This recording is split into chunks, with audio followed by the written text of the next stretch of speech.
হসপিটালের মর্গ থেকে হঠাৎ করে একটি লাশ গায়েব হয়ে যায়। লাশটি কোনো সাধারণ মানুষের ছিল না, লাশটি ছিল একজন স্বনামধন্য বিজনেসম্যান মায়া বার্মার। তার হাজবেন্ড কিংবা পুলিশ কেউই বুঝতে পারে না লাশটি কোথায় গেল। কেউ কি লাশটি চুরি করে নিয়ে গেল, নাকি মায়ার কিছুই হয়নি, সে এখনো বেঁচে আছে। লাশ গায়েব হওয়ার পেছনের আসল রহস্য কি, এই সব কিছুর পেছনের আসল মাস্টার মাইন্ড কে, সেটাই জানবো আজকের মুভি দ্য বডিতে। চলুন তাহলে আর বেশি স্পয়লার না দিয়ে অসাধারণ টুইস্টে ভরা এই গল্পটি শুরু করা যাক। শুরুতেই আমরা দেখতে পাই যে একটা লোক হঠাৎই দুঃস্বপ্ন দেখে ঘুম থেকে জেগে ওঠে। লোকটির নাম জয়রাজ। তো ঠিক তখনই তার কাছে একটা কল আসে, আর তাকে বলা হয় পাশেরই কোনো একটি হাসপাতালের মর্গ থেকে কোনো একটি ডেড বডি উধাও হয়ে গেছে, যেটা হঠাৎ করেই পাওয়া যাচ্ছে না। জয়রাজ তো এই কথা শুনেই তাড়াতাড়ি হাসপাতালের দিকে ছোটে। সেখানে গিয়েই সে সেখানকার পুলিশদেরকে জিজ্ঞেস করে লাশটি কি পাওয়া গেছে, আর সব সিসিটিভি ফুটেজ কোথায়। সেগুলো দেখলেই তো আসল কাহিনী বোঝা যাবে। আর তাছাড়া এখানের সিকিউরিটি গার্ড কোথায়। তখন সেই পুলিশগুলো জানায় যে লাশটি পাওয়া যায়নি, আর সিসিটিভি ক্যামেরাও চেক করা হচ্ছে, আর এখানকার সিকিউরিটি তারা এক কোনায় বসে আছে। তখনই জয়রাজ চলে যায় সেই সিকিউরিটি গার্ডের সাথে কথা বলতে। সেখানে গিয়েই সে দেখতে পায় যে হসপিটালের সিকিউরিটি গার্ডটি অনেক বেশি আতঙ্কিত হয়ে আছে। সে তো ভয়ে জড়সড় হয়ে এক কোনাতেই বসেছিল। এই সিকিউরিটি গার্ডের নাম ছিল তারা সিং। তো জয়রাজ যখন তাকে এভাবে বসে থাকতে দেখে, সে তাকে জিজ্ঞেস করে যে তার কি হয়েছে, সে এভাবে বসে আছে কেন। তখন তারা সিং জানায় যে কিছু সময় আগেই সে এখানে তার ডেস্কে বসে একটা মুভি দেখছিল। হঠাৎ করে ভেতরে সে কিছু আওয়াজ শুনতে পায়, আর সেটাই চেক করতে যায়। ভেতরে সবকিছু চেক করতে করতে সে দেখতে পায় যে মর্গের দরজাটি খোলা।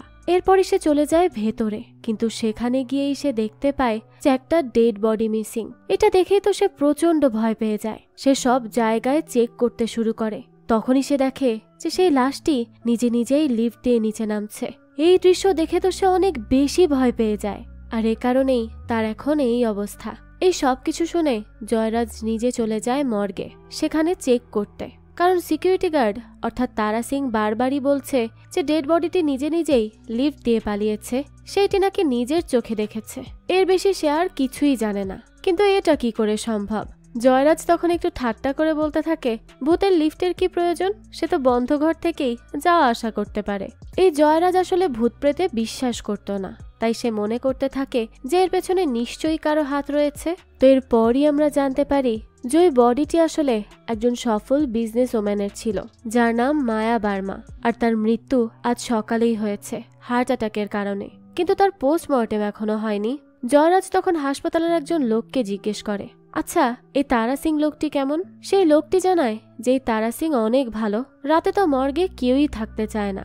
সেখানেই তারা সিং দিনের পর দিন এখানে গার্ড দিয়ে যাচ্ছে, তাই আমি একে ছাড়তে পারবো না। তখন জয়রাজ জিজ্ঞেস করে তো এই তারা সিং কি ড্রিঙ্ক করে। লোকটি জানায় না, সে ড্রিঙ্কও করে না। তো এরপর জয়রাজ বলতে থাকে যে তারা সিং এর টেস্ট করাতে, যে সে কোনো প্রকার মাদক দ্রব্য পান করে কিনা। আসলে সে কাউকেই বিশ্বাস করতে পারছিল না, আর সে যেহেতু ইনভেস্টিগেট করতেই এসেছে, তাই কেউই এখানে সন্দেহের ঊর্ধ্বে নয়। যাক, তো এরপর জয়রাজ যখন সিসিটিভি ক্যামেরা চেক করতে যায়, তখনই সে জানতে পারে যে সিসিটিভি ফুটেজের হার্ড ডিস্ক চুরি হয়ে গেছে। মানে আজকের কোনো সিসিটিভি ফুটেজই তাদের কাছে ছিল না। তার মানে কেউ তো ইচ্ছে করেই এইগুলো করছে। তখনই সাথে সাথে জয়রাজ গিয়ে তারা সিংকে জিজ্ঞেস করে যে সিসিটিভির হার্ড ডিস্ক কিভাবে চুরি হলো। তারা সিং বলে স্যার আমি সত্যিই কিছু জানি না। তখন জয়রাজ বলতে থাকে যে একটা ডেড বডি তো আর একা একা বের হয়ে চলে যেতে পারে না, এখানে কোনো না কোনো একটা গন্ডগোল তো অবশ্যই আছে। তো এরপরে জয়রাজ মায়ার ফাইলটি আবারও চেক করে, আর জানতে পারে মায়ের মৃত্যু আনুমানিক বিকাল 4:30 দিকে হয়েছে, আর সেদিন সকালেই সে লস অ্যাঞ্জেলেস থেকে তার মিটিং শেষ করে ফিরেছে। তো জয়রাজ বলতে থাকে যে মায়ার পরিবার সম্পর্কে তাকে কিছু বলতে। তখন জয়রাজের লোক তাকে জানায় যে মায়ার পরিবার মুম্বাইয়ে থাকে, তবে এখানে তার হাজবেন্ড ছাড়া আর কেউ নেই, আর 18 বছর আগে তার বাবা মারা গিয়েছে। এরপরে জয়রাজ জানতে পারে মায়ের হাজবেন্ডের নাম অজয় পুরী। জয়রাজ তখন একটু অবাক হয় আর বলে মায়া বার্মা আর অজয় পুরী। তখন তার অ্যাসিস্ট্যান্ট জানায় আসলে মায়া বিয়ের পরও তার পদবি চেঞ্জ করেনি। এরপর জয়রাজ আরও জানতে পারে যে মায়ার মৃত্যুর পর তার স্বামী অজয়ই তার বডিটি প্রথম দেখেছিল। মায়ার স্বামী অর্থাৎ অজয় মূলত একজন ভিজিটিং প্রফেসর ছিল, কিন্তু মায়ার সাথে বিয়ের পর সে মায়ার কোম্পানিরই এমডি হয়ে যায়। এরপর আমাদেরকে অজয়কে দেখানো হয়, যে কিনা তার বিয়ের দিনগুলোর কথাই মনে করছিল। তাদের বিয়ের দিন হঠাৎই মায়া বলে ওঠে যে সে অজয়কে বিয়ে করবে না। তখন অজয় খুব অবাক হয় আর তাকে বলে, আমার সাথে কি তুমি মজা করছো? মায়া বলে, না, এটা কি মজা করার সময়? অজয় তখন মায়াকে জিজ্ঞেস করে, তো আমার দ্বারা কি কোনো ভুল হয়েছে? মায়া বলে, হ্যাঁ, তুমি আমাকে কেন বিয়ে করছো আমি জানি, আমার টাকার জন্য। এটা শুনে তো অজয় অনেক বেশি রেগে যায় আর মায়াকে বলে, এভাবে মানুষের সামনে অপমান না করলেও পারতে। তখনই মায়া হঠাৎ করে হাসতে শুরু করে আর বলে, আরে আমি তো মজা করছিলাম। এরপরই দেখা যায় তাদের বিয়ে অনেক সুন্দরভাবে সম্পন্ন হয়। বিয়ের পরপর তো তারা দুজনেও অনেক খুশি ছিল, কিন্তু কিছুদিন পরই তাদের মধ্যে খুব ছোটখাটো বিষয় নিয়ে ঝগড়া শুরু হয়ে যায়। অজয় তো মায়ের আন্ডারে কাজ করত, তাই সে মায়ের বিরুদ্ধে কিছু বলতেও পারত না। যাক, তো এরপরই দৃশ্য চলে আসে বর্তমানে। দেখা যায় অজয় একা একাই বসেছিল। তখনই তার বোন তার কাছে আসে আর জানায় সকল গেস্টরা তো চলে গেছে। অজয় তো তাদের একবার ধন্যবাদ জানাতেও যেতে পারত। তার বোন আরো বলে, ভাই, তুমি এত আপসেট কেন আছো? আমি তো বুঝতেই পারছি না। সে তো তোমার সাথে একটুও ভালো ব্যবহার করতো না, তোমাকে অনেক অবহেলা করত, তাও তুমি তার জন্য কষ্ট কেন পাচ্ছ? তখন অজয় তার বোনকে রিকোয়েস্ট করে আর বলতে থাকে যে সে যেন তাকে একটু একা থাকতে দেয় আর সে যেন এখন বাড়ি চলে যায়। অজয় তার সাথে পরে কথা বলবে। তার বোনও তখন তার কথা শুনে চলে যেতে নেয়। তবে যাওয়ার সময় সে বলে, ভাইয়া, আমি এখন তোমার জন্য খুব খুশি। এরপরই দেখা যায় অজয়ের বোন চলে যাওয়ার পর সে ঋতু নামের একটি মেয়ের সাথে দেখা করতে আসে। আসলে এই ঋতু নামের মেয়েটির সাথে অজয়ের পরকীয়া চলছিল। ঋতু তো অজয়কে দেখেই ভয় পেয়ে যায় আর জিজ্ঞেস করে, তুমি এখানে আসার আগে তো একবার আমাকে কল করতে পারতে। অজয় তখন ঋতুকে বলতে থাকে, আমি যে তোমার কাছে এসেছি এটা কেউই জানে না আর জানবেও না। তারা এই সব কথাই বলছিল, ঠিক তখনই অজয়ের কাছে একটা কল আসে এবং তাকে জানানো হয় যে তার স্ত্রীর ডেড বডিটি আর পাওয়া যাচ্ছে না। হঠাৎই সেটা গায়েব হয়ে গেছে মর্গ থেকে। এই কথা শুনে তো অজয় খুবই অবাক হয়ে যায়। ঋতু তখন তাকে জিজ্ঞেস করে, কি হয়েছে? অজয় জানায় যে মায়ের ডেড বডিটি খুঁজে পাওয়া যাচ্ছে না। এই কথা শুনে তো ঋতুও প্রচন্ড ভয় পেয়ে যায় আর অজয়কে জিজ্ঞেস করে, এখন কি হবে? অজয় বলে, দেখো, এখন আমাকে হাসপাতালে যেতে হবে, নাহলে সকলেই আমাকে সন্দেহ করবে। এই বলেই সে ঋতুকে টেনশন করতে নিষেধ করে সেখান থেকে বেরিয়ে যায়। এরপরে সে দ্রুত চলে আসে হসপিটালে। সেখানে গিয়েই তো অজয়ের সাথে সে এসপি জয়রাজের দেখা হয়। অজয় তো অনেক বেশি রেগে যায় আর বলতে থাকে যে কিভাবে একটা ডেড বডি হসপিটাল থেকে গায়েব হয়ে যায়, এখানে কি কোনো সিকিউরিটি নেই? এসব বলে সে অনেক চিৎকার করতে থাকে। তখনই জয়রাজ অজয়কে জিজ্ঞেস করে, আপনি এতক্ষণ কোথায় ছিলেন? অজয় তো প্রথমে বলে সে বাড়িতে ছিল। এটা শুনেই জয়রাজ বলে ওঠে, না, আপনি তো বাড়িতে ছিলেন না, কারণ আপনাকে ফোন করার আগেই আমি আপনার বাসায় একজন গার্ডকে পাঠিয়েছিলাম, কিন্তু আপনি তো সেখানে ছিলেন না। অজয় তখন জয়রাজকে আবারও মিথ্যা বলে যে সে কাছের একটি ফার্মেসিতে গিয়েছিল। এরপর জয়রাজ অজয়কে তার রুমে আসতে বলে, কারণ তার সাথে জয়রাজের কিছু কথা ছিল। জয়রাজ তখন অজয়কে বলে, কেউ তো আছে যে আপনার স্ত্রীর মৃত্যুর পরেও তাকে শাস্তি দিতে চায় বা তার সাথে কারো ঝগড়া ছিল। আপনি এসব বিষয়ে কি কিছু জানেন? অজয় জানায় না, সে কিছুই জানে না। সে আরো বলে, ঝগড়া থাকলেই বা কি হয়েছে, তাই বলে সে কি তার বডিটি নিয়ে চলে যাবে? ব্যাপারটা খুবই অদ্ভুত নয় কি? জয়রাজ বলতে থাকে, তো আপনি কি করতেন এমন হলে বলুন তো? অজয় বলে, দেখুন স্যার, পুরো বোর্ডের সবাই জানে যে আমি একজন সৎ লোক। আপনার বিশ্বাস না হলে আপনি আপনার বসকেই জিজ্ঞেস করুন না, সে আমাকে খুব ভালো করেই চেনে।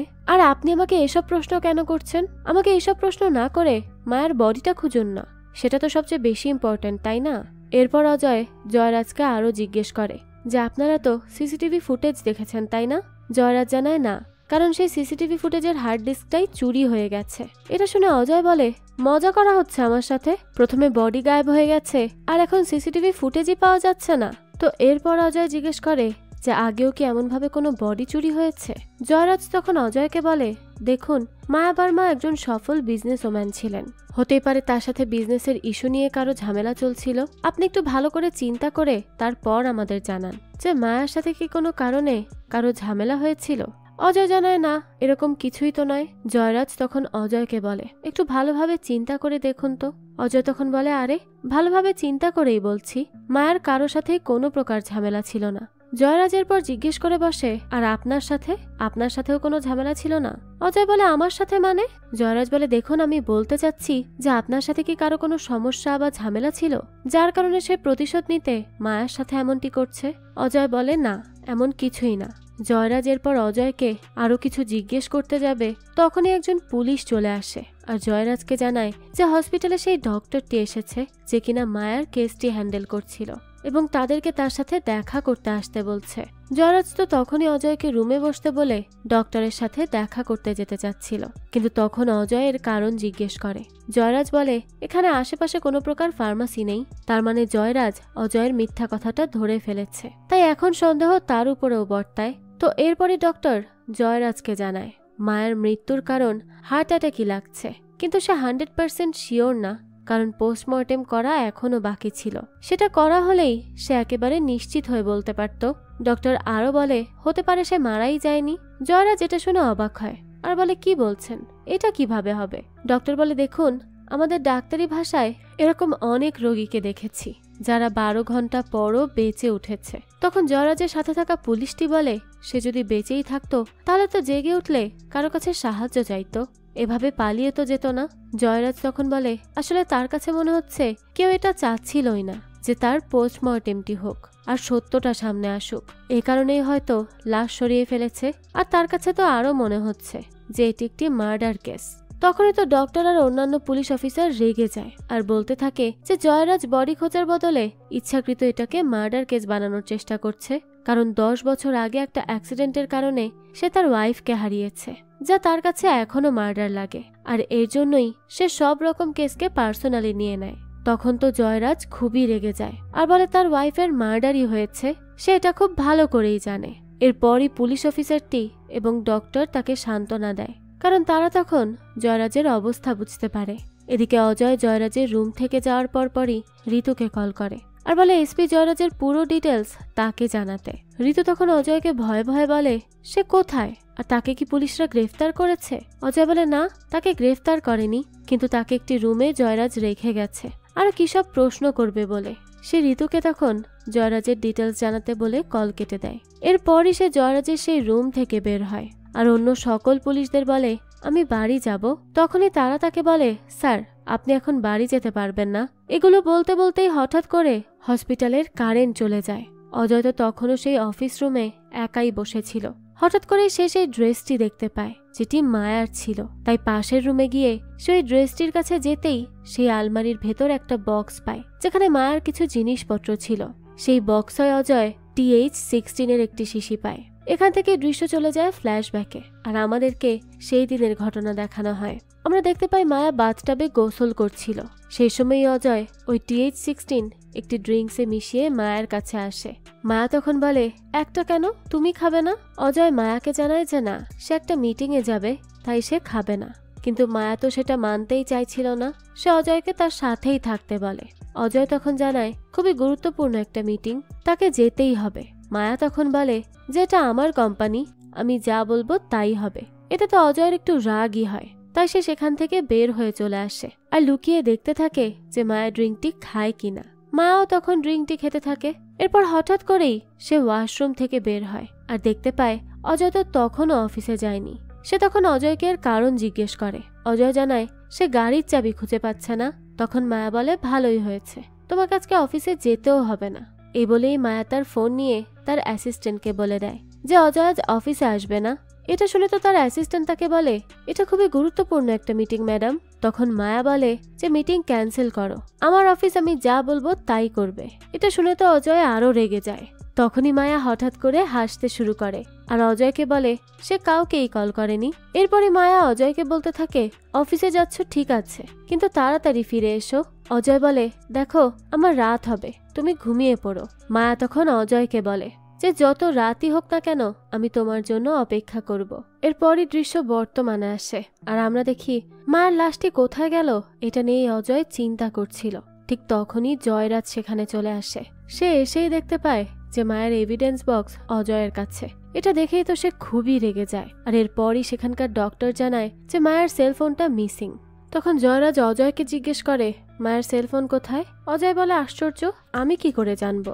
জয়রাজ তখন বলতে থাকে তার কাছে যা যা আছে সেই সব যেন সে বের করে দেয়। এরপরই অজয় তার কাছে থাকা তার মোবাইল ফোন, পার্স সব দিয়ে দেয় আর বলে এটা আমার ফোন। জয়রাজ তখন বলে আর কি কি আছে? অজয় জানায় আর কিছুই নেই, তো এরপর পর জয়রাজ নিজেই অজয়কে চেক করতে শুরু করে, আর তারা তখনই অজয়ের পকেট থেকে TH16 এর শিশিটি পায়। আর অজয়কে জিজ্ঞেস করে এটা কি। অজয় তো তখনও মিথ্যা বলে যে এটা সে মাটিতে পড়ে থাকতে দেখেছে। জয়রাজ লক্ষ্য করে শিশিটি আসলে মায়ার অজয়ের কোম্পানিতেই তৈরি হয়েছে। তখনই অজয় জয়রাজকে জানায় যে তাদের কোম্পানির জিনিসপত্র অনেক মেডিকেল স্টোরেই সাপ্লাই হয়, বিশ্বাস না হলে সে এখানেই চেক করে দেখতে পারে, তাদের কোম্পানির অনেক ওষুধ রয়েছে এখানে। জয়রাজ তখন বলে TH16 কি দিয়ে তৈরি হয় আর এটা দিয়ে কি হয়। অজয় তখন বলে এটা দিয়ে কি হয় সেটা সে সঠিক জানে না, চেক করে বলতে হবে। তখন জয়রাজ বলে তো তোমার কোম্পানির ওষুধ দিয়ে কি হয় তুমি নিজেই জানো না। অজয় বলে যে আমাদের কোম্পানিতে অনেক রকম ওষুধ তৈরি হয়, তাই সব ওষুধ দিয়ে কি হয় আমি তো ঠিক জানি না, আর এটা আমার ডিপার্টমেন্টও না। কিন্তু জয়রাজ বুঝতে পারে অজয় আবারও মিথ্যা বলছে, আর এর পেছনে কোনো একটা কাহিনী তো আছেই। তো তারা যখন কথা বলছিল ঠিক তখনই অজয়ের কাছে ঋতুর কল আসে। অজয় তখন বলে আমার বোন কল করেছে, সে তাদের সামনে কল রিসিভ করে। তখন তো ঋতু যখন তাকে জয়রাজের সম্পর্কে বলতে যাবে তখনই অজয় বলে আমি পুলিশদের সাথে হসপিটালে আছি, মায়ের বডি খুঁজে পাওয়া যাচ্ছে না। এই কথা শুনেই তো মিতু বুঝে যায় যে অজয়ের পাশে কেউ তো আছে, তাই সে তাকে সাবধানে থাকতে বলে কলটি কেটে দেয়। জয়রাজ তখন অজয়কে জিজ্ঞেস করে তোমার বোনের নাম্বার তোমার ফোনে সেভ নেই। অজয় বলে না, নতুন নাম্বার তো, তাই সেভ করা হয়নি। এরপরে অজয় জয়রাজকে ওয়াশরুমে যাওয়ার বাহানা দিয়ে সেখান থেকে চলে যায়। ওয়াশরুমে গিয়েই তো সে ঋতুকে কল করে। ঋতু তখন অজয়কে জয়রাজ সম্পর্কে জানায় যে সে তার ওয়াইফের মৃত্যুর পর তার ওয়াইফকেই সব জায়গায় দেখতে পেত, আর কিছু মাস আগে পর্যন্ত সে প্রাইভেট কাউন্সিলিংও করিয়েছে। তার একটি মেয়ে ছিল, সেও তাকে ছেড়ে চলে গেছে। অজয় তখন বলে ঠিকই ভেবেছিলাম, একে আমার পাগলই মনে হয়েছে। এরপরই ঋতু অজয়কে জিজ্ঞেস করে কি হচ্ছে ওইখানে। অজয় ঋতুকে বলে কেউ তো কিছু একটা জানে। মায়ের সেলফোনটি পাওয়া যাচ্ছে না এবং মায়ের এভিডেন্স বক্সে সে একটি TH16 এর শিশি পেয়েছে যেটা সে ফেলে দিয়েছিল, তবে এখন তো সেটা পুলিশের কাছে। ঋতু তখন বলে এটা কিভাবে সম্ভব, তুমি পুলিশকে কিছু বলনি তো। অজয় তখন ঋতুকে বলে তুমি কি পাগল হয়ে গেছো, মায়ার মার্ডার প্ল্যান আমি এমন নিখুঁতভাবে করেছি যে সেটা জানা কারো পক্ষেই সম্ভব ছিল না, আর এটি ঋতু এবং অজয় ছাড়া কেউ যদি জেনেও থাকে সে একমাত্র মায়া নিজেই। অজয় আরো বলে আমি সবকিছুই ঠিক মতো করেছিলাম, মায়ার তো বাঁচার কোনো উপায়ই নেই। কিন্তু এরপরও তাদের মনে সন্দেহ তৈরি হয় যে মায়া মনে হয় এখনো বেঁচে আছে, আর মায়া নিজেই তার মৃত্যুর অভিনয় করছে। তো বোঝাই যায় তারাই মায়াকে মেরে ফেলেছিল। তবে এখন মায়ার লাশ হারিয়ে যাওয়াতে তারা তো টেনশনে পড়ে গেছে। এরপরই আমাদের দেখানো হয় জয়রাজ বাহিরে একা দাঁড়িয়েছিল। তখনই সেই ডক্টরটি আসে যে কিনা মায়ের কেসের আন্ডারে ছিল। সে জয়রাজকে জিজ্ঞেস করে সে কি কফি খাবে। জয়রাজ বলে না, সে খাবে না। এরপরই জয়রাজ তাকে জিজ্ঞেস করে তোমারও কি মনে হয় আমি কোনো কেস নিয়ে একটু বেশি সিরিয়াস হয়ে যাই। তখন ডক্টর বলে যে স্যার মাঝে মাঝে অনেক কিছুই হয়ে যায় যা আমরা বুঝতেও পারি না, হতে পারে সেটা অ্যাক্সিডেন্টই ছিল। তখন জয়রাজ বলে না, ওইটা মার্ডার ছিল। ডক্টর বলে হ্যাঁ হতেও পারে। সে আরো বলে মায়ার মৃত্যু কিন্তু হার্ট অ্যাটাকের কারণেই হয়েছে, তাই তার কেসটাকে অন্তত মার্ডার কেস মনে করবেন না, তার বডিটা এখন খোঁজার চেষ্টা করুন শুধু। এরপরই আমরা অজয়কে দেখি যে ওয়াশরুমে ফ্রেশ হচ্ছিল। ঠিক তখনই ওয়াশরুম থেকে অজয় কিছু একটা আওয়াজ পায়, আর দ্রুত চেক করতে গিয়ে দেখতে পায় একটা ছোট্ট স্পিকারে মায়ার প্রিয় গানটি বাজছে, আর সেখানে ছোট একটা চিরকুটও ছিল। এরপরই আমাদের ফ্ল্যাশব্যাকের দৃশ্য দেখানো হয় যেখানে অজয় একদিন অফিস শেষে বাড়ি ফিরে শুনতে পায় মায়া সেই গানটি শুনছে। সে চলে যাবে সেই সময়ই মায়া তাকে ডাকে এবং জিজ্ঞেস করে আজ এত লেট হলো যে। তখন অজয় মায়াকে বলে হ্যাঁ আজকে একটা অ্যাক্সিডেন্ট হয়ে গিয়েছিল ল্যাবে, যার কারণে আসতে একটু দেরি হয়েছে। মায়া তখন অজয়কে বলে আচ্ছা আমি অফিসে কল করেছিলাম, কৃতি বলল যে তুমি দুপুরের পরে অফিসে ছিলেই না। তখন অজয় বলে হ্যাঁ আমি তো স্যাম্পল নেওয়ার জন্য বাইরে গিয়েছিলাম। মায়া এটা শুনে বলতে থাকে আমি তো তোমার সেলফোনেও ট্রাই করেছিলাম। অজয় বলে সেলফোন সেটা তো ব্রিফ কেসে ছিল, আর ব্রিফ কেস গাড়িতে ছিল, তাই টের পাইনি। অজয় মায়াকে আরো বলে আম সরি মায়া, আমি তোমার কল রিসিভ করতে পারিনি। এই বলেই সে চলে যাচ্ছিল। তখনই মায়া বলে দাঁড়াও। মায়া এরপর অজয়ের কাছে যায় আর বলে এখানে কি। অজয় জিজ্ঞেস করে কি। মায়া তখন বলে কিছুই না, তুমি আজকাল অনেক বেশি স্ট্রেস নিয়ে নিচ্ছ। ঠিক তখনই অজয়কে ঋতু কল করে। অজয় তখন মায়াকে বলে তার বোন শাহিনা কল করেছে। অজয় তখন কলটি রিসিভ করে আর বলে শাহিনা তুমি এতক্ষণ কোথায় ছিলে, তোমাকে কল করে পাচ্ছিলাম না। ঋতু তখন গান গাইতে শুরু করে আর অজয় বলে আচ্ছা আমি এখন মায়ের সাথে কিছু ইম্পর্টেন্ট কথা বলছি, তোমাকে পরে কল করছি। এই বলেই অজয় তার কলটি কেটে দেয় আর মায়াকে বলে শাহিনা তোমাকে হাই জানিয়েছে। এটা বলেই অজয় সেখান থেকে চলে যাচ্ছিল। তখনই মায়া অজয়কে ডাক দেয় আর বলে আমার কাছে এটা মেনে নেওয়া খুবই কঠিন যে আমাদের সম্পর্ক আর আগের মতো নেই। অজয় তখন বলে কেন, সেটা তো আগের থেকেও শক্ত হয়ে গেছে। মায়া এটা শুনে একটু হাসে আর অজয়কে বলে তা তুমি দেরি করে এসেছো। অজয় তখন মায়াকে বলে তোমার কি সমস্যা মায়া? মায়া বলে দেখো, গান শুনে একটু ইমোশনাল হয়ে গিয়েছিলাম আর আমাদের ব্যাপারে চিন্তা করছিলাম। আমি আসলে তোমাকে সবসময় হারানোর ভয় পাই। আমি তোমাকে হারাতে চাই না, তুমি আমাকে কখনো ছেড়ে যাবে না, তাই না? অজয় তখন বেশ কিছুক্ষণ চুপ করে থাকে। মায়া আবারও জিজ্ঞেস করে ছেড়ে যাবে না তো? অজয় বলে না, সে ছেড়ে যাবে না। এটা শুনে মায়া তো অনেক খুশি হয়ে যায়। এরপরই দেখা যায় মায়া ঘুমিয়েছিল। তখনই অজয় তার ফোনটি নিয়ে ঋতুকে মেসেজ করে আর বলে মিস ইউ জান। ঠিক তখনই আমরা দেখতে পাই মায়া আসলে জেগেই ছিল। এরপরই দৃশ্য আসে বর্তমানে আর আমরা দেখি যে সেই চিরকুটের মধ্যে মিস ইউ জান লেখা ছিল। এটা দেখেই তো অজয় অনেক বেশি ভয় পেয়ে যায়। তার মনে পড়ে এভাবেই মায়া অজয়কে সব সময় ডাকত আর অজয় তো একদমই নিশ্চিত হয়ে যায় এবার যে এটার পেছনে নিশ্চয়ই মায়ার হাত আছে আর সে নিশ্চয়ই বেঁচে আছে। এরপরই দেখা যায় অজয় সেই স্পিকারটি ভেঙে ফেলে। ঠিক তখনই জয়রাজের অ্যাসিস্ট্যান্ট ওয়াশরুমের বাহিরে আসে আর অজয়কে ডাকতে শুরু করে যে স্যার আপনাকে ডাকছে, অর্থাৎ সে জয়রাজের কথা বলছিল। এটা শুনে তো অজয় অনেক বেশি ভয় পেয়ে যায় আর বলে আমার মাথা ঘুরাচ্ছে, আমাকে 2 মিনিট সময় দিন, আমি আসছি। তখনই তারা বাহিরে অজয়ের জন্য অপেক্ষা করে, যার জন্য অজয় চিরকুটটি টয়লেটে ফ্লাশ করার চেষ্টা করে, কিন্তু টয়লেটের ফ্লাশ তো নষ্ট ছিল, যার জন্য ফ্লাশই হচ্ছিল না। তাই অজয় কোনো রকম উপায় না পেয়ে সেই চিরকুটটি উঠিয়ে নিজেই গিলে ফেলে। এই দৃশ্যটা খুবই বেশি জঘন্য ছিল। যাক, তো এরপরই সে ওয়াশরুম থেকে বের হয়ে আসে। তখনই জয়রাজের অ্যাসিস্ট্যান্ট অর্থাৎ পাওয়ান অজয়কে বলে যে অনেকক্ষণ লাগলো যে। অজয় জানায় আসলে আমার পেটে সমস্যা তো তাই। সে আরো বলে আমি বাড়ি যেতে চাই। পাওয়ান বলে ঠিক আছে, কিন্তু এখন আপনি আমাদের সাথে চলুন। একটি ক্লু খুঁজে পাওয়া গেছে যে মায়ের বডিটা আসলে যে হসপিটাল থেকে চুরি করেছে তার জুতার ছাপ ছিল সেখানে। তো অজয় যখন সেখানে আসে তখনই জয়রাজ তাকে বলে মায়ের বডিটা এখান থেকে নিয়ে যাওয়া হয়েছে, আপনি জানেন না? অজয় বলে আমি কি করে জানবো? জয়রাজ বলে আমাদের সিকিউরিটি গার্ড তারা সিং আগেই জায়গাটির কথা বলেনি, এখন বলেছে যে হসপিটালের পেছনেও একটি দরজা রয়েছে, তাই আমরা সেখানে চেক করতে এসেছিলাম আর সেখানেই এই জুতার ছাপটি পেয়েছি। জুতার ছাপটি এখনো ফ্রেশ আছে। জয়রাজ তখন অজয়কে বলে আপনার জুতাটাকে একটু দেখতে পারি? অজয় বলে কেন? জয়রাজ বলতে থাকে একটু দেখতে চাচ্ছিলাম আর কি, যদি পছন্দ হয়ে যায়। তখনই অজয় জয়রাজকে বলে যে এই জুতা আপনি কিনতে পারবেন না, এটার দাম অনেক। এই কথা শুনে জয়রাজ বলতে থাকে আমি জানি, এজন্যই তো আপনার জুতাটা দেখতে চাচ্ছিলাম। অজয় তখন জয়রাজকে বলে এখানে দেখাতে গেলে আমার পা ময়লা হয়ে যাবে। জয়রাজ তখন তাকে বলে যে এখানে কোনো পিকচারের অডিশন হচ্ছে না তো, একটু দেখান না। এর উত্তরে অজয় বলে সবই বুঝতে পারছি। এরপরই অজয় তার জুতা খুলে জয়রাজকে দেয় আর সাথে সাথেই সেই জুতাটি সে ম্যাচ করে দেখে। দেখা যায় অজয়ের জুতার সাইজও সেই জুতার সাইজের সাথে মিলে যায়। তখন তো জয়রাজ তার অ্যাসিস্ট্যান্ট পাওয়ানকে বলে যে টাকা বের করো পাওয়ান, তুমি বাজিতে হেরে গেছো। অজয় তখন অবাক হয়ে জিজ্ঞেস করে কিসের বাজি? জয়রাজ অজয়কে জানায় যে আমি পাওয়ানের সাথে বাজি ধরেছিলাম যে জুতার ছাপের সাথে আপনার জুতার সাইজই মিলবে। এই কথা শুনে অজয় তো জয়রাজকে বলে দুনিয়াতে আমি একা লোক না যে 43 সাইজের জুতা পরি। তখন জয়রাজ বলে আমি তো এটা বলিনি, ঠিক আছে আপনি জুতা পরে চলে আসুন। এরপরে জুতা পরার সময় অজয় একটা ছোট পিলারের উপর তার এবং মায়ার নাম দেখতে পায়। তখনই দৃশ্য চলে যায় ফ্ল্যাশব্যাকে আর আমরা দেখতে পাই ঠিক এমনভাবেই মায়া সমুদ্র সৈকতে অজয় আর তার নাম লিখেছিল আর বলেছিল মানুষ বলে সমুদ্রের ঢেউতে যাদের নাম মুছে যায় তাদের ভালোবাসা নাকি সত্যি হয় না। ঠিক তখনই একটি ঢেউ আসে আর তাদের নামটি নষ্ট হয়ে যায়। মায়া বলে দেখেছো, আমি জানতাম আমাদের ভালোবাসা সত্যি না। অজয় তো এই কথা শুনে একটু হাসে আর মায়াকে বলে তুমি বাচ্চাদের মতো আচরণ করছো। এরপরই দেখা যায় মায়া একটু মনই খারাপ করে। এটা দেখে তো অজয় মায়াকে বলে মায়া এটা শুধুমাত্র মানুষের একটা ভ্রান্তি আর কিছুই না। অজয় তখন মায়াকে বলে তুমি না বলেছিলে আমাকে একটি সারপ্রাইজ দিবে, এটি কি তোমার সারপ্রাইজ? মায়া তখন জানায় হ্যাঁ। অজয় তো একটু রাগই করে আর মায়াকে বলে ঠিক আছে আমি যাচ্ছি। মায়া তখন বলে কোথায় যাবে?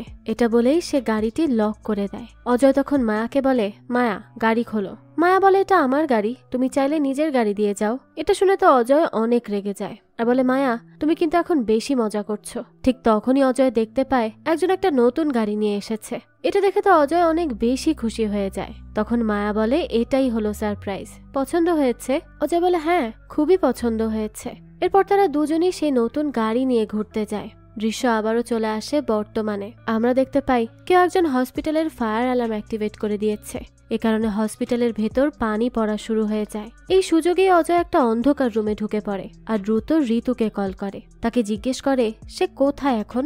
ঋতু জানায় সে তো হসপিটালেই আসছে। এটা শুনেই অজয় তাকে বলে যে সে যেন এখানে না আসে, সে যেন ফিরে যায়। ঋতু বলে, ঠিক আছে আমি ফিরে যাচ্ছি। এরপরে অজয় তাকে এটাও জানায় যে মায়া কিন্তু এখনো জীবিত আছে আর সে হয়তো বা ঋতুর সম্পর্কেও জানে। অজয় তাকে সেই চিরকুটের কথাও বলে। তখনই অজয় মায়ার একটা ঝলক দেখতে পায়। এটা দেখে তো সে অনেক বেশি ভয় পেয়ে যায়। সেবার দ্বিতীয়বার চেক করতে গিয়ে দেখে সে আর মায়াকে দেখতে পায় না। এরপরে তো আমরা অজয়ের বোনকে দেখি যে কিনা ঘুমিয়েছিল। হঠাৎই কোনো একটা শব্দে তার ঘুম ভেঙে যায়। আর যখন সে সেই শব্দটি কোত্থেকে আসছে এটা চেক করতে যায়, তখনই আমরা মায়াকে দেখতে পাই যে কিনা অজয়ের বোন শাহিনাকে মেরে ফেলার চেষ্টা করে আর বলে তার ভাই এখন অনেক শান্তিতে আছে, তাই না? এটা দেখেই তো শাহিনার ঘুম ভেঙে যায়। হ্যাঁ, শাহিনা আসলে এতক্ষণ স্বপ্নই দেখছিল। তো এরপর তো সে অনেক ভয় পেয়ে যায় আর দ্রুত অজয়কে কল করে। অজয় কল রিসিভ করলেই সে অজয়কে বলে যে ভাই আমার অনেক ভয় করছে। অজয় তখন জিজ্ঞেস করে, কেন, কি সমস্যা? শাহিনা জানায় মাঝে মাঝে কিছু স্বপ্ন সত্যি হয়। সে একটু আগেই একটা স্বপ্ন দেখেছে, সে মায়াকে দেখেছে যে তাকে মেরে ফেলার চেষ্টা করছে। তখনই অজয় শাহিনাকে জানায় এটা স্বপ্ন না, সত্যিও হতে পারে, কারণ মায়া এখনো বেঁচে আছে। এটা শুনে শাহিনা তো অনেক অবাক হয়ে যায় আর জিজ্ঞেস করে কিভাবে। অজয় শাহিনাকে বলে, এখন সব বলতে পারবো না, তুমি সাবধানে থেকো, সব দরজা জানালা বন্ধ করে রেখো, আমি কালকে সকালেই তোমার সাথে দেখা করব। এই বলে সে পেছনে ফিরতেই জয়রাজকে দেখে চমকে যায়। জয়রাজ তখন অজয়কে জিজ্ঞেস করে, বোনের সাথে কথা বলছিলে? অজয় বলে, হ্যাঁ। জয়রাজ তখন বলে, কি বিষয়ে কথা বলছিলে শুনি? অজয় বলতে থাকে, আপনি জানেন না? এরপরই জয়রাজ অজয়ের থেকে তার ফোনটি নিয়ে নেয় আর তার ফোনটি বন্ধও করে দেয়। এরপর তাকে বলতে থাকে, আমি এখানে না আসা পর্যন্ত তুমি এখানেই থাকবে। অজয় তখন জয়রাজকে বলে, আপনি আমার ফোনটি এভাবে নিতে পারেন না। জয়রাজ তখন বলতে থাকে, কে বলেছে পারি না? অবশ্যই পারি। এরপরই জয়রাজ সেখান থেকে চলে যায়। এরপর জয়রাজ আর তার টিম জানতে পারে আসলে এই TH16 ক্যান্সার রোগীদের দেওয়া হয়, কিন্তু এটার ওভারডোজের কারণে হার্ট অ্যাটাকও হতে পারে। এসব শোনার পরই তো জয়রাজ একদম নিশ্চিত হয়ে যায় যে মায়াকে অজয়ই খুন করেছে আর পোস্টমর্টেম থেকে বাঁচার জন্য অজয়ই মায়ার লাশটি চুরি করেছে। আসলে আমরা তো জানি অজয়ই মায়াকে খুন করেছে, কিন্তু তার ডেড বডিটি সে চুরি করেনি। অজয়ের কাছে মনে হচ্ছিল যে মায়া এখনো জীবিত আছে আর সেই সবকিছু করছে। ঠিক তখনই অজয় তার সামনে একটা ড্রিঙ্ক রাখা দেখে আর সেটার রিফ্লেকশনে সে মায়াকে দেখতে পায়। ঠিক এরপরই সে নিজেকে বাথটাবে দেখে আর তার সামনে মায়াকে দেখতে পায়। তখনই অজয় মায়াকে জিজ্ঞেস করে, আমি এখানে কিভাবে এলাম? মায়া বলে, এখান থেকেই তো সবকিছু শুরু হয়েছিল, তাই না? আর এখানেই সবকিছু শেষ হবে। অজয় মায়াকে জিজ্ঞেস করে, তুমি কি চাও? মায়া বলে, আমি শুধু তোমার সাথে ড্রিঙ্ক করতে চাই। অজয়ের পর জিজ্ঞেস করে, তো কি আছে এই গ্লাসে? মায়া জানায় যা আছে তা দুজনের গ্লাসেই আছে। তখনই অজয় মায়াকে বলে, মায়া আমি খুনি না, জানি না আমার কি হয়ে গিয়েছিল। তখন তো মায়া হাসতে শুরু করে আর অজয়কে বলে, তুমি এত ভীতু? এটা তো শুধুমাত্র একটা ড্রিঙ্ক, এতে কিছুই দেওয়া নেই। তখনই অজয় ড্রিঙ্কটা খায় আর মায়াকে বলে, মায়া ঋতুর কোনো দোষ নেই, ও কিন্তু কিছুই করেনি। ওই বেচারি তো।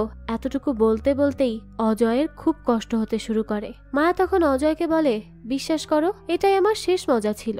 এটা বলার পরই অজয় আবারও বাথটাবে ডুবে যায় আর ঠিক তখনই তার ঘুম ভাঙে, অর্থাৎ সেও এতক্ষণ তার স্বপ্নে এসব দেখছিল। অজয় তখন দেখতে পায় বাহিরে বৃষ্টি হচ্ছে। সে সময় হঠাৎ করেই সে যেই রুমে ছিল সে রুমের দরজা খুলে যায়। অজয় তো সাথে সাথে সেই রুম থেকে বের হয়ে জয়রাজ আর অন্যদের খুঁজতে শুরু করে। তখনই হঠাৎ করে অজয় একটা ফোনের রিংটোন শুনতে পায়। সেই রিংটোনের শব্দ ফলো করতে করতে সে চলে আসে মর্গে। সেখানেই সে টনি ডিকোস্তা নামের একটি লোকের লাশের কাছে সেই মোবাইলটা খুঁজে পায় আর তার ফোনে মায়ার কলে আসছিল। এটা দেখে তো অজয় প্রচন্ড ভয় পেয়ে যায়। অজয় তখন ফোন ব্যাক করে জানতে পারে মায়া তার ফোনটি একটি নাইট ক্লাবে ফেলে চলে এসেছে। অজয় তখন তাকে জিজ্ঞেস করে সে কি মায়াকে দেখেছে। সে বলে না, সে দেখেনি। আর সে এটাও বলে যে মাত্রই টনি নামের একটা লোকের কল এসেছিল আর সে বলেছে সে নাকি খুব তাড়াতাড়ি এই ফোনটি নেওয়ার জন্য আসছে। টনি আসলে মায়ার একজন বন্ধু ছিল যে কিনা মায়ার সাথে সেই ক্লাবে প্রায়ই আসতো। তো অজয় মায়ার সাথে এই টনিকে অনেকবারই দেখেছে। তো এরপরই আমাদের আবারও ফ্ল্যাশব্যাকে নিয়ে যাওয়া হয়, আর আমরা দেখি মীরা টনির সাথে কথা বলছিল, আর অজয় একটি টেবিলে বসেছিল। মীরার কথা বলা শেষ করে অজয়ের কাছে গিয়ে বসে। তখনই অজয় মীরাকে জিজ্ঞেস করে যে এই লোকটিকে, আর তুমি তার সাথে আমার সম্পর্কেই কথা বলছিলে তাই না? মায়া তখন অজয়কে বলতে থাকে যে সে বিজনেস মিটিং সম্পর্কে কথা বলেছে, তার সম্পর্কে কেন বলতে যাবে? তখনই অজয় মায়াকে বলে, কেন মিথ্যা বলছো মায়া? মায়া তখন তাকে বলে, তোমার হয়তো শুনতে ভালো লাগবে না, কিন্তু এটা আমার নতুন লয়ার, আমাদের বিয়ের কিছু ডকুমেন্টস চেঞ্জ করব। অজয় তখন একটু হেসে বলে, তুমি আবার মজা করছো তাই না?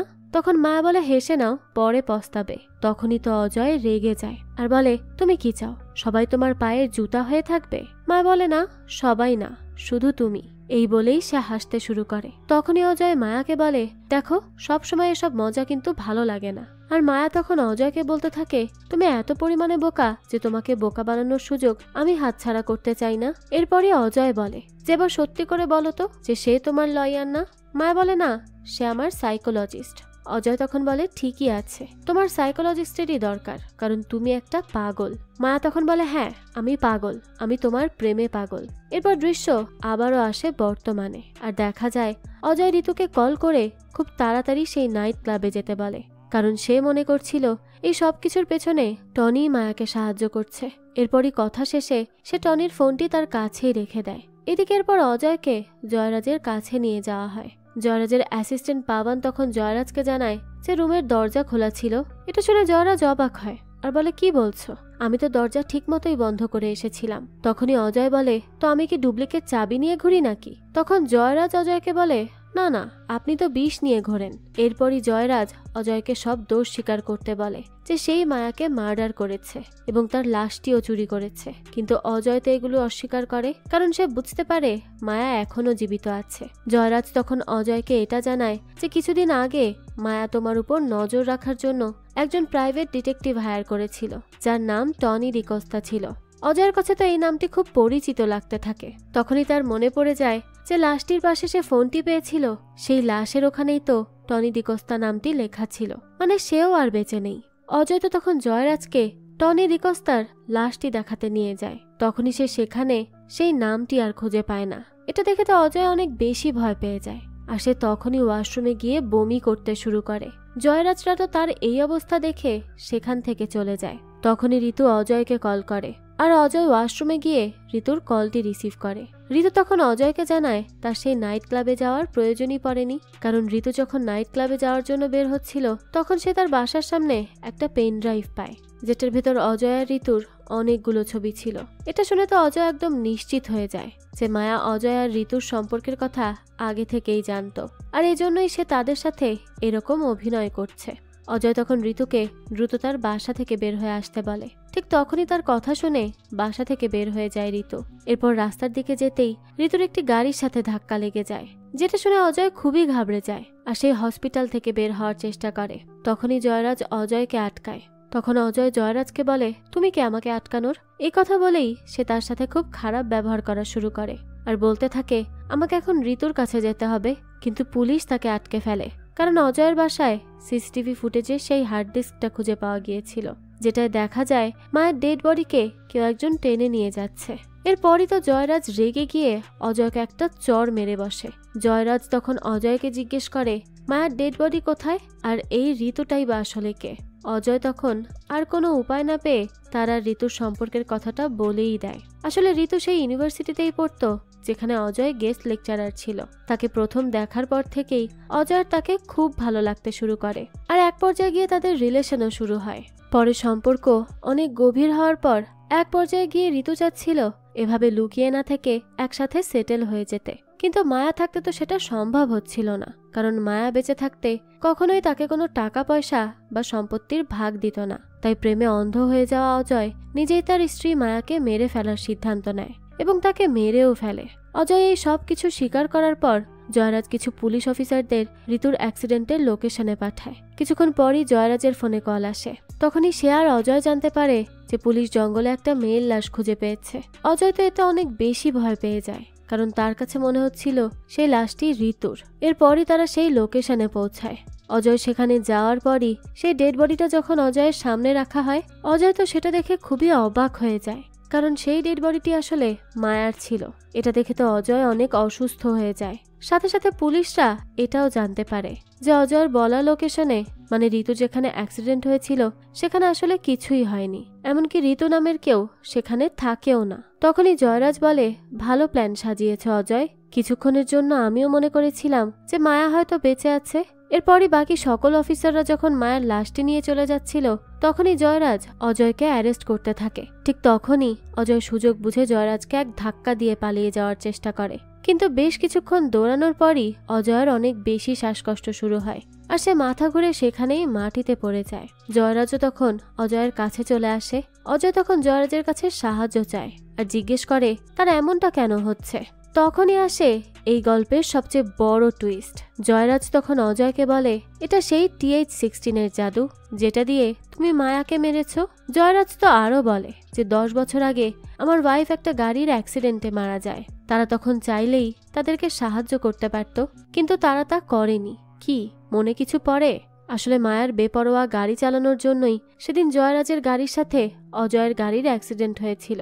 তখন জয়রাজ আর তার মেয়ে গাড়ি থেকে বের হতে পেরেছিল, কিন্তু তার ওয়াইফ আর বের হতে পারেনি। তার আগেই ধরা পড়ার ভয়ে তারা জয়রাজের গাড়িকে আবারও ধাক্কা মেরে পাহাড় থেকে নিচে ফেলে দেয়। সেই গাড়ির ভিতর তখনও জয়রাজের ওয়াইফ ছিল। সেই সময় তো জয়রাজ সবার থেকে সাহায্য খুঁজছিল, কিন্তু জয়রাজের মেয়ে ঈশা অজয়দের এই কাজটি করতে দেখে ফেলে। তারপরই জয়রাজ তার মানিব্যাগ বের করে অজয়কে তার মেয়ের ছবি দেখায়, যেটা আর কেউ নয়, ঋতু ছিল। ঋতুই আসলে জয়রাজের মেয়ে ঈশা। এরপর আমাদের আবারও ফ্ল্যাশব্যাক দেখানো হয়। এই গল্পটি যখন শুরু হয় তখন ঈশা অজয়কে প্রথম তার ইউনিভার্সিটিতে দেখে। তাকে দেখেই তো ঈশা চিনে ফেলে এবং জয়রাজকে সবকিছু জানায়। তখনই তারা দুজন মিলে তাদের প্রতিশোধের প্ল্যানটি শুরু করে। ঈশা অজয়কে তার প্রেমের জালে ফাঁসিয়ে তার নিজের হাতেই তার স্ত্রী মায়ার খুন করায়, আর বাকি কাজ জয়রাজ নিজেই করে। মানে হসপিটাল থেকে মায়ার ডেড বডি জয়রাজই চুরি করে। তাছাড়া অজয়কে কল করা, তার উপর নজর রাখা, মায়ার ফোন ঋতুকে দিয়ে বাড়ি পাঠানো, এই সব কিছু জয়রাজই করে। তো অজয় যখন ঈশার সাথে দেখা করতে যায় তখন ঈশাই সুযোগ বুঝে তার ড্রিঙ্কসের ভেতর TH-16 মিশিয়ে দেয়, যেটা সে খেয়েছে। আর তার প্রায় 8 ঘন্টা হতে গেল। এইসব শোনার পরপরই তো অজয় তার শেষ নিঃশ্বাস ত্যাগ করে। সাথে সাথে জয়রাজ আর ঈশার প্রতিশোধ নেওয়াটাও পূরণ হয়ে যায়। আর এরই সাথে এই গল্পটাও এখানেই শেষ হয়। এই তো ছিল আজকের গল্প। বাবা মেয়ের এই প্রতিশোধের গল্পটা আপনাদের কাছে কেমন লেগেছে সেটা অবশ্যই আমাদেরকে কমেন্ট করে জানাবেন। যদি এতটুকু ভালো লেগে থাকে তাহলে একটি লাইক দিয়ে যাবেন। আর হ্যাঁ, আমাদের এই চ্যানেলে কিন্তু প্রতিনিয়তই নতুন নতুন ভিডিও আপলোড করা হয়। সেই সব ভিডিওর আপডেট পেতে আমাদের চ্যানেলটিকে সাবস্ক্রাইব করে বেল আইকনে অল দিয়ে রাখতে কিন্তু ভুলবেন না। আর একটা কথা, আপনার আমার মতো মুভি লাভারদের জন্য আমরা নিয়ে এসেছি সুলভ মূল্যে নেটফ্লিক্সের সাবস্ক্রিপশন, যেটি পেয়ে যাবেন আমাদের ফেসবুক পেজ HB শপে। পেজের লিংক ডেসক্রিপশন বক্সেই দেয়া আছে। আজকে তাহলে এই পর্যন্তই। আবারও হাজির হব নতুন কোনো ভিডিও নিয়ে। সেই পর্যন্ত সবাই ভালো থাকবেন আর আমাদের চ্যানেলের সাথেই থাকবেন। ধন্যবাদ।